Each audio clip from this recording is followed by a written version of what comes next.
Deciduous means falling off at maturity, or tending to fall off, and it is typically used in order to refer to trees or shrubs that lose their leaves seasonally and to the shedding of other plant structures such as petals after flowering or fruit when ripe. In a more general sense, deciduous means the dropping of a part that is no longer needed, or falling away after its purpose is finished. In plants, it is the result of natural processes. Deciduous has a similar meaning when referring to animal parts, such as deciduous antlers in deer or deciduous teeth, also known as baby teeth, in some mammals. Botany. In botany and horticulture, deciduous plants, including trees, shrubs and herbaceous perennials, are those that lose all of their leaves for part of the year. This process is called abscission. In some cases, leaf loss coincides with winter, namely in temperate or polar climates. In other parts of the world, including tropical, subtropical, and arid regions, plants lose their leaves during the dry season or other seasons, depending on variations in rainfall. The converse of deciduous is evergreen, where foliage is shed on a different schedule from deciduous trees, therefore appearing to remain green year-round. Plants that are intermediate may be called semi-deciduous. They lose old foliage as new growth begins. Other plants are semi-evergreen and lose their leaves before the next growing season, retaining some during winter or dry periods. Some trees, including a few species of oak, have desiccated leaves that remain on the tree through winter. These dry persistent leaves are called marchescent leaves and are dropped in the spring, as new growth begins. Many deciduous plants flower during the period when they are leafless, as this increases the effectiveness of pollination. The absence of leaves improves wind transmission of pollen for wind-pollinated plants and increases the visibility of the flowers to insects in insect-pollinated plants. This strategy is not without risks, as the flowers can be damaged by frost or, in dry season regions, result in water stress on the plant.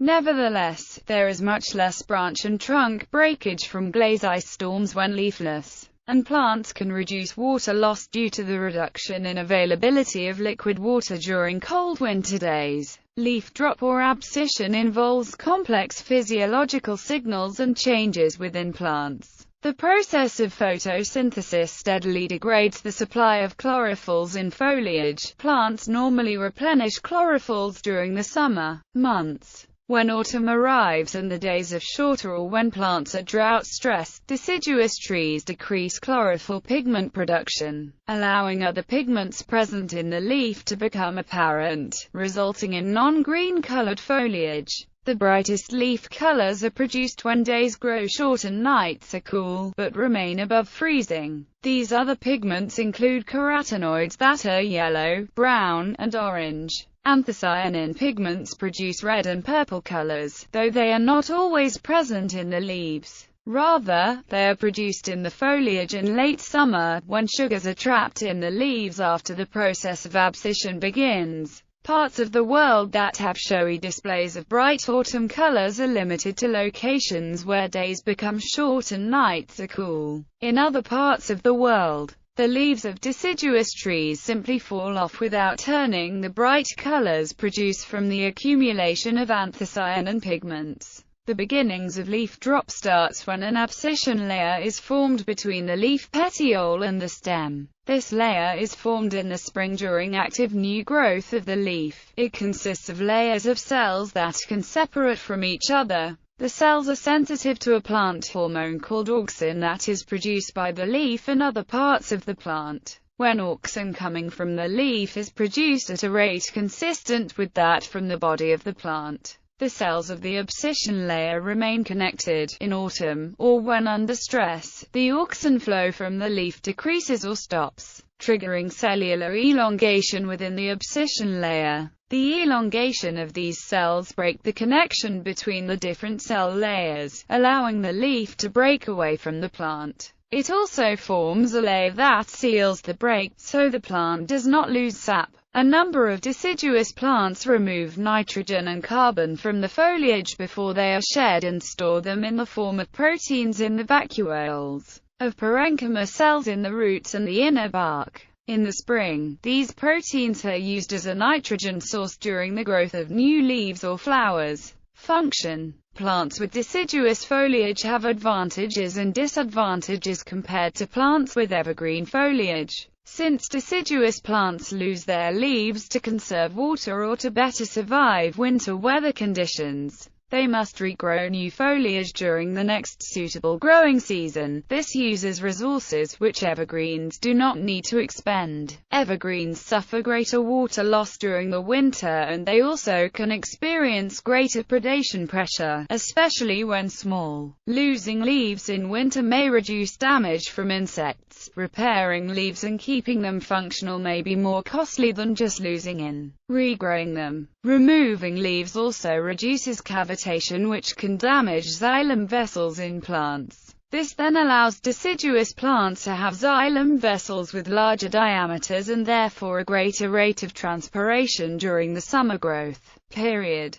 Deciduous woody plants. The deciduous characteristic has developed repeatedly among woody plants. Trees include maple, many oaks, elm, aspen, and birch, among others, as well as a number of coniferous genera, such as larch and metasequoia. Deciduous shrubs include honeysuckle, viburnum, and many others. Most temperate woody vines are also deciduous, including grapes, poison ivy, Virginia creeper, wisteria, etc. The characteristic is useful in plant identification, for instance in parts of Southern California and the American Southeast. Deciduous and evergreen oak species may grow side by side. Periods of leaf fall often coincide with seasons. Winter in the case of cool climate plants, or the dry season in the case of tropical plants. However, there are no deciduous species among tree-like monocotyledonous plants, e.g., palms, yuccas, and dracaenas.